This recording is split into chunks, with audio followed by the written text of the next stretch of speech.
সবাই নাকি রোদের আলোতে ডিম ভাজে, আজকে আমিও চলে আসলাম সূর্যের আলোতে ডিম ভাজার জন্য। এই যে ফ্রাই প্যানটা নিয়ে টুকটুক করে চলে আসছি রোদের কাছে। এই যে এখন ফ্রাই প্যানটা রোদের কাছে রেখে দিব আমি।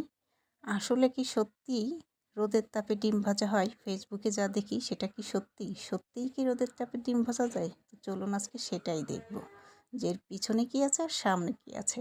তো এই যে ফ্রাই প্যানটা আমি এখানে আধা ঘন্টার জন্য রেখে দিব, সাথে দিয়ে দিলাম তেল। তো চলুন, এই যে আন্ডা বাচ্চারা কিন্তু অপেক্ষায় আছে যে আসলে কি সূর্যের আলোতে ডিম ভাজা যায় কিনা সেটা দেখার জন্য। তো এখন চলুন পিছনের ক্যামেরায় দেখা যাক। এই যে ফ্রাই প্যানটা নিয়ে আমি টুস টুস করে চলে আসতেছি বাসার ভিতরে এসে এটা আমি চুলোর উপরে দিয়ে দিলাম। এখন আমি ফ্রাই প্যানটাকে সুন্দর করে গরম করে নিব, সঙ্গে তেলও আছে। এই তো হয়ে গেছে গরম করা। এখন আবার আমি টুস টুস করে চলে যাচ্ছি বাহিরে। এই যে চলে আসলাম এখন আমি বাইরে রোদে। এই যে ফ্রাই প্যানটা রোদের উপর রেখে আবারও দিয়ে দিচ্ছি ডিমটা এখন ফ্রাই প্যানের উপরে।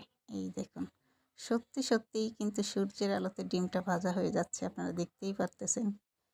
আস্তে আস্তে করে কিন্তু ডিমটা ভাজা হচ্ছে। এই যে দেখুন, সুন্দর করে কিন্তু ডিমটা ভাজা হয়ে গেছে। এখন আমি অন্য পাশ উল্টে দিব যাতে এই পাশটাও ভাজা হয়ে যায়। এই যে ডিমটাকে উল্টে দিলাম, এখন ওই পাশটাও কিন্তু সুন্দর করে ভাজা হয়ে যাবে। আর সত্যিই কিন্তু সূর্যের আলোতে ডিমটা ভাজা হয়ে গেল। এইখানে যে আমার আন্ডা বাচ্চারা আছে, তারা একজন বলতেছে যে আন্টি, আমিও না দেখেছি ফেসবুকে এইভাবে সূর্যের আলোতে ডিম ভাজে, আপনিও ভাজছেন? হ্যাঁ, আমিও ভাজছি সূর্যের আলোতে ডিম। তারা তো দেখেও অবাক, বলে কি সত্যিই তো? আসলেই কি সত্যি রোদের তাপে ডিম ভাজা হয়? ফেসবুকে যা দেখায় তা কি সবসময় সত্যি হয়? তো যাক, মাশাল্লাহ, আমার ডিম তো ভাজাই হয়ে গেল। যাক, আমার গুণ আছে তাহলে বলতে হবে। মাশাল্লাহ মাশাল্লাহ, অনেক সুন্দর করে কিন্তু আমার ডিমটা ভাজা হয়ে গেছে।